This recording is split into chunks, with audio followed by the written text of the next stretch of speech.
मार्गशीर्ष महिन्यामध्ये कोणते महत्त्वाचे नियम आहेत ते आपण नक्कीच पाळले पाहिजेत.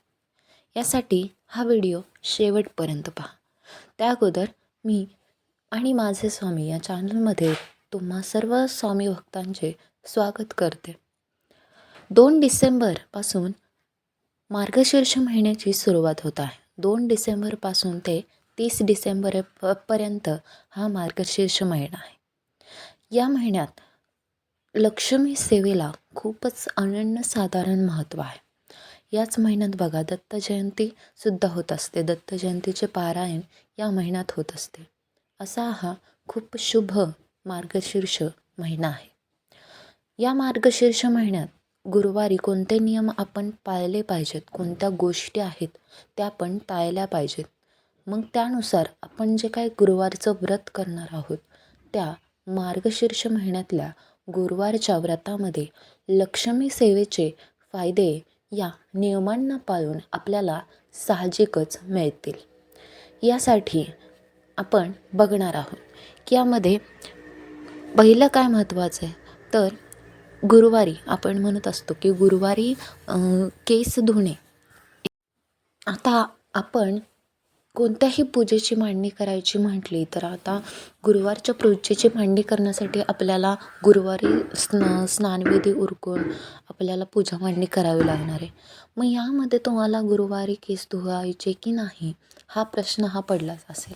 बघा गुरुवारी तर केस धुतले जात नाही, कारण काय होत असतं गुरुवारी केस धुतले तर आपला गुरु हा तेवढी प्रबळ शक्ती निर्माण करत नाही आणि गुरुवारी केस धुतल्यामुळे गुरु हा कमजोर होत असतो.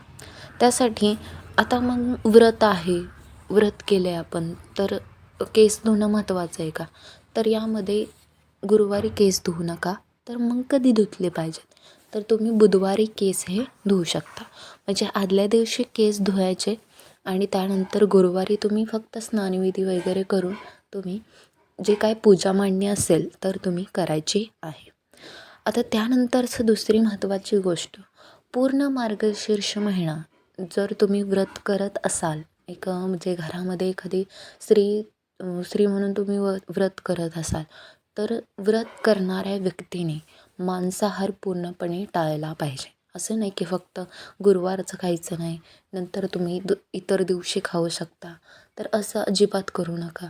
तुमच्या घराच्या समृद्धीसाठी, तुमच्या आर्थिक भरभराटीसाठी, तुमच्या आर्थिक अडचणी दूर व्हाव्यात, लक्ष्मी सेवा व्हावी यासाठी हे तुम्ही गुरुवारचं व्रत करत असता. तुमच्या घरामध्ये तुमचे बिझनेस असेल, तुमची पतीची नोकरी असेल, मुलांची प्रगती असेल, घराच्या सुखासाठी तुम्ही हे व्रत करत असता तर या दिवशी किंवा गुरुवारी किंवा पूर्णच मार्गशीर्ष महिना शक्यतो तुम्ही मांसाहार करणे टाळाच.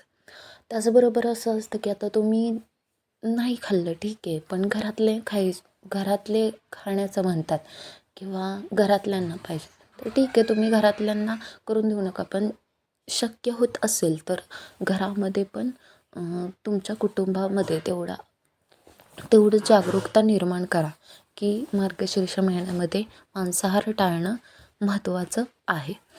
यानंतर आहे की जे काही घरामध्ये वादविवाद छोट्या गोष्टी मोठ्या काही कटकटी असतील तर त्या दूर करणं महत्त्वाचं आहे. या महिन्यामध्ये तुम्हाला वादविवाद हा टाळायचा आहे. शांततेने हे लक्ष्मीचं व्रत करायचं आहे. त्याचबरोबर जर तुम्ही आता स्वामी सेवा करत असाल, गुरुवारचं व्रत करत असाल, 11 गुरुवार वगैरे करत असाल स्वामी सेवांचे, तर यामध्ये की जर तुम्ही गुरुवारचं व्रत करत असाल तर ते 11 गुरुवार हे तुम्हाला सेपरेट आणि जे मार्गशीर्ष महिन्यातील गुरुवार तुम्ही करणार आहात देवी लक्ष्मीचे व्रत हे तुम्हाला वेगळे करायचे आहे. म्हटल्यानंतर ते मार्गशीर्ष महिन्यातील 4 गुरुवार तुम्हाला त्या 11 गुरुवारामध्ये गृहीत धरता येणार नाही. तुम्हाला लक्ष्मीची सेवा हे सेपरेट करायचे आहे. सेपरेट तुम्हाला ते 4 गुरुवार पूजा मांडणी आणि सेवा करायची आहे. त्यानंतर तुम्ही ते गुरुवारचं व्रत हे 4 गुरुवार झाल्यानंतर कंटिन्यू करू शकता. आता बऱ्यापैकी ह्याचा जे काही व्रत असेल तर यामध्ये असं नाही की फक्त स्त्रियांनी हे व्रत केलं पाहिजे, नाही. तर यामध्ये स्त्रिया असतील, मुली असतील, मुले असतील किंवा पुरुष असतील, विधवा स्त्रिया असतील, कोणत्याही व्यक्तीने हे व्रत त्याला करता येईल. अशा प्रकारचं हे व्रत असेल तर समजा स्त्रिया व्रत करत असतील, मध्येच त्यांना मासिक धर्म आला, तर या दिवशी तुम्हाला उपवास फक्त करायचा आहे. बाकी पूजेची मांडणी, पूजा सेवा, लक्ष्मीची सेवा ही तुम्ही तुमच्या घरातील दुसऱ्या व्यक्तीकडून करून घेऊ शकता. आणि समजा आता जर तुम्हाला व्रत करायचं आहे, ठीक आहे, तुम्हाला व्रत करायचं आहे, पण तुम्हाला गोळ्या वगैरे चालू आहेत, औषधं वगैरे चालू आहेत किंवा तुमची तेवढी तब्येत नाही आहे, काही ना काहीतरी वैयक्तिक कारण आहे की त्यामुळे तुम्ही उपवास करू शकत नाही किंवा तब्येत ठीक नसेल, तुम्ही उपवास करू शकत नाही, तर या दिवशी उपवास केला नाही तरी म्हणजे उपवास केला नाही तरी चालेल. पण तुम्हाला ते 4 गुरुवार उपवास न करता करायचं असतील तरी पण तुम्ही करू शकता. असं नाही की एक दिवस तुम्ही उपवास केला नाही, एका गुरुवारी तुम्ही उपवास केला नाही, बाकीचे 3 गुरुवार उपवास केलं तर असं चालणार नाही. यासाठी केलं तर तुम्ही पूर्ण 4 गुरुवार उपवास करायचे आणि नाही केले तर उपवास करायचे नाही. पण या दिवशी तुम्हाला सेवा करायची असेल तर तुम्ही हे सेवा व्रत करू शकता. त्यानंतर पूजा मांडणी, तुम्हाला स्नानविधी, सकाळी स्नानविधी झाल्यानंतर तुम्हाला पूजा मांडणी तुम्ही करू शकता. या मार्गशीर्ष महिन्यामध्ये तुम्हाला तुमच्या घराचा उंबरठा, या उंबरठ्याचे हळदीचे लेपन करायचे आहे, दारावर स्वस्तिक काढायचं आहे, उंबरठ्यावर स्वस्तिक काढायचं आहे हळदी कुंकाने. त्यानंतर जी काही लक्ष्मीची पावलं आहेत ते लक्ष्मी पावलांचं तुम्हाला पूजन करायचं आहे. सकाळ संध्याकाळ तुम्ही देवाच्या तुळशीच्या ठिकाणी किंवा घराच्या दरवाजावर तुम्हाला तुपाचा किंवा तेलाचा दिवा तुम्ही लावू शकता. जर सकाळचं पॉसिबल नसेल तर संध्याकाळी तुम्ही नित्यनियमाने या मार्गशीर्ष महिन्यावर तुम्हाला हा दिवा लावायचा आहे. दरवाजा म्हणजे आपण जेव्हा बाहेरून येतो आतमध्ये तेव्हा आपल्या डाव्या बाजूला तो लावायचा आहे दिवा, ठीक आहे. आता यानंतर काय करायचं आहे की जर तुम्ही आता समजा की तुम्हाला सकाळी जमत नसेल पूजा मांडणी करणं, पूजा सेवा करणं, तर तुम्ही जर कामानिमित्त बाहेर जायचं असेल किंवा तुम्ही जॉबवर वगैरे असाल तर संध्याकाळी आल्यानंतर हातपाय तोंड वगैरे सगळं फ्रेश होऊन त्यानंतर तुम्ही तिथं पूजा मांडणी करू शकता, लक्ष्मीची सेवा करू शकता. आता यानंतर आहे की जर तुम्हाला शक्यच नसेल की आता तुम्ही बाहेर गेल्यानंतर तुम्हाला आता उपवास सोडायचा आहे, तर असं अजिबात करू नका, मधूनच उपवास सोडायचा नाही. या महिन्यात बघा आता थंडी, त्यामुळं काही बरेच जण थंडीमुळे घरात चप्पल वगैरे वापरत असतात. या मार्गशीर्ष महिन्यात तुम्हाला घरात चप्पल वापरायची नाही, कारण लक्ष्मी एक प्रकारे तुमच्या घरामध्ये तुम्ही जे काही व्रत करत असता तेव्हा ती तिथं अस्तित्वात असते, तिथं तिचा वास असतो. यासाठी चप्पल शक्यतो वापरू नका. सॉक्स घालून तुम्ही काही घरामध्ये वावरू शकता. यानंतर महिलांनी या मार्गशीर्ष महिन्यामध्ये आता महिला शक्यतो बांगड्या वगैरे घालत नाहीत, कंडल वगैरे थोडेसे एक 2 कंडल वगैरे यूज करत असतात किंवा यूजच करत नाहीत. तर या महिन्यामध्ये तरी महिलांनी 2-3 किंवा 2 ते 4 अशा 2 ते 6 अशा बांगड्या तरी परिधान केल्या पाहिजेत.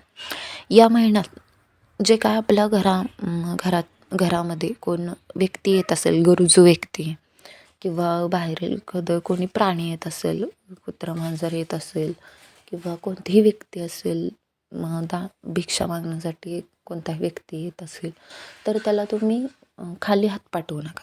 तर त्याला दान करा, कोणत्याही गोष्टीतलं गोड वगैरे त्याला द्या. खाली कुत्रं मांजर आलं तर त्याला भाकरी वगैरे गोड काही दिलं तरी चालेल. या महिन्यामध्ये तुम्हाला गरजू व्यक्तींना काय करायचं आहे, दान करायचं आहे. अशा पद्धतीने हे काही व्रताचे नियम आहेत. त्याचबरोबर हे व्रताचे नियम तुम्ही पाहिले की मांसाहार करणं टाळलं पाहिजे, वादविवाद करणं टाळलं पाहिजे.